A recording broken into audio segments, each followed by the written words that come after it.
Fencing రాళ్లకు బర్రెలు కొట్టినందుకు మాకే చెప్తారా అంటూ కర్రలు రాడ్లు దాడికి ఒకరికి తలకు బలమైన గాయాలు. నెల్లూరు సైదాపురం మండలం తురిమెల్ల గ్రామంలో ఫెన్సింగ్ రాళ్లకు బర్రెలు కట్టదని సమిడిపోయిన రమాదేవి అనడంతో ఇంటి పక్కనే సూర్యపల్లి శ్రీకాంత్, సూర్యపల్లి వెంకటరమణయ్య, సూర్యపల్లి శ్రీనివాసులు కర్రలతో దాడికి పాల్పడ్డారు. ఈ సంఘటనలో మహిళను కూడా చూడకుండా సమిడిపోయిన రమాదేవిని సూర్యపల్లి శ్రీనివాసులు జుట్టు పట్టుకుని బూతులు తిడుతూ రోడ్డుపై ఏడుస్తూ దాడి చేశాడు. సమిడిపోయిన సంపత్ను సూర్యపల్లి శ్రీకాంత్ ఇనపరాడుతో దాడి చేయగా తలకు బలమైన గాయాలయ్యాయి. అలాగే సమిడిపోయిన సంతోష్ను సమిడిపోయిన శ్రీనివాసులపై కర్రలతో దాడి చేశారు. అన్న కుటుంబం దాడి జరుగుతోందని అడ్డుకోవడానికి పోయిన సమిడిపోయిన సుధాకర్ను చేతిపై కర్రతో దాడి చేశారు. ఈ మేరకు బలమైన సమిడిపోయిన సంపత్ను గూడూరు ఏరియా ఆసుపత్రికి చేర్పించేలోగాని తలకు 5 కుట్లు వేసి ఒంటిపై గాయాలకు చికిత్స అందిస్తున్నారు.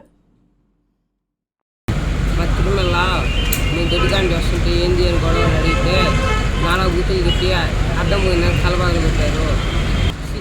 సీను